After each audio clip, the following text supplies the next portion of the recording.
जय गुरुदेव। मैं सुजीत धार्मिक ज्ञान A to Z में आपका स्वागत करता हूँ। यह घटना जब स्वामी निखिलेश्वरानंद जी हिमालय में साधना कर रहे थे उस समय की है।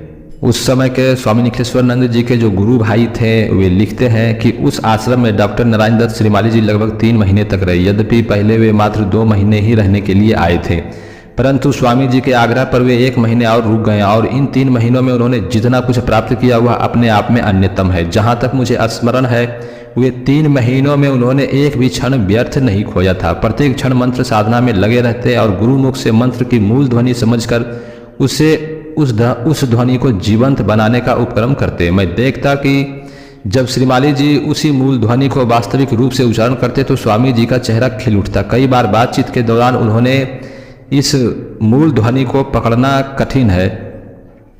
कई बार उन्होंने बातचीत के दौरान यह बताया कि मूल ध्वनि को पकड़ना बेहद ही कठिन है, परंतु नारायण दत्त श्रीमाली जी पर सरस्वती की विशेष कृपा है जिससे वे एक बार में ही उस मूल ध्वनि को आत्मसात कर पुनः दोहरा देता है।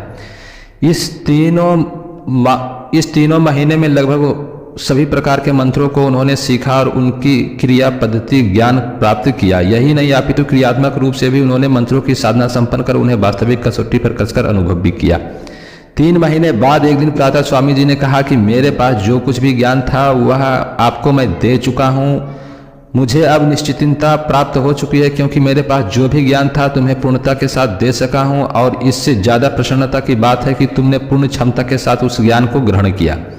अब मैं यदि मृत्यु को भी प्राप्त करता हूँ तो मेरे मन में किसी प्रकार का विषाद या दुख नहीं रहेगा। और कहते कहते स्वामी जी की आंखें भीग गई। स्वामी जी ने कहा कि आज सोमवार है, गुरुवार को मैं तुम्हें मंत्र दीक्षा दूंगा और उसी दिन चाहो तो तुम प्रस्थान कर सकते हो, क्योंकि आने वाले समय में तुम्हें एक विशेष महिमा मंडित व्यक्तित्व मिलेगा। एक ऐसा गुरु तुम्हें प्राप्त होगा जिसके दर्शन ही साधकों के लिए दुर्लभ है, जो इस समय समस्त साधकों और महर्षियों का सिरमौर है। ऐसे स्वामी सच्चिदानंद तुम्हें गुरु रूप में प्राप्त हो सकेंगे, जिनका शिष्य तत्व प्राप्त करना अपने आप में महत्वपूर्ण घटना होगी। गुरुवार के दिन श्रीमाली जी नित्य क्रिया से निवृत्त होकर पूर्ण समर्पण भाव से गुरु के चरणों में जाकर बैठ गए। गुरु ने उन्हें मंत्र दीक्षा देने की तैयारी कर ली।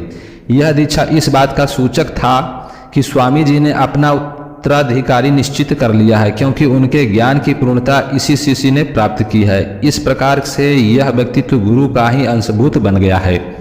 साधना के क्षेत्र में दीक्षा का तात्पर्य यह है कि गुरु के पास जो कुछ भी था पूरी तरह से दिया जा चुका है और जिस प्रकार से ज्ञान दिया गया है उसी प्रकार से शिष्य ने ग्रहण भी कर लिया है। अतः गुरु इस बात के लिए निश्चित है कि ज्ञान शिष्य ने पूर्णता के साथ स्वीकार कर लिया है।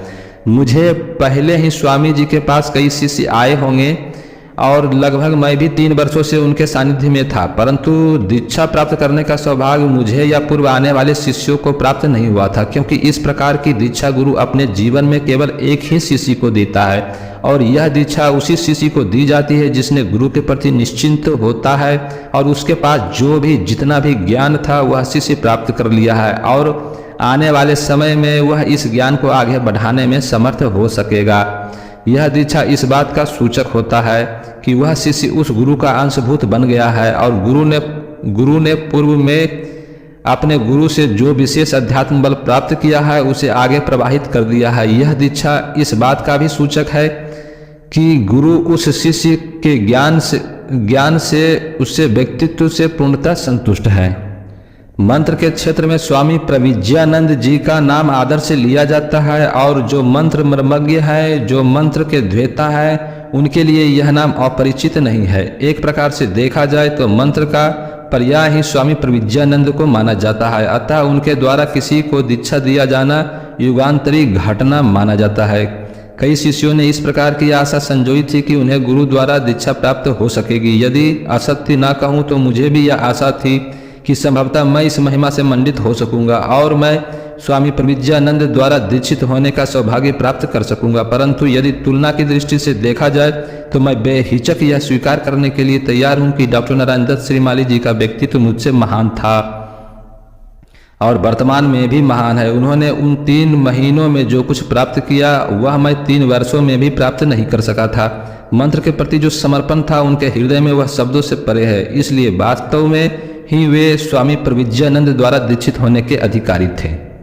यह जानकारी अगर आप लोगों को अच्छी लगी हो तो कृपया चैनल सब्सक्राइब करें, वीडियो लाइक शेयर जरूर करें। अंत तक देखने के लिए धन्यवाद।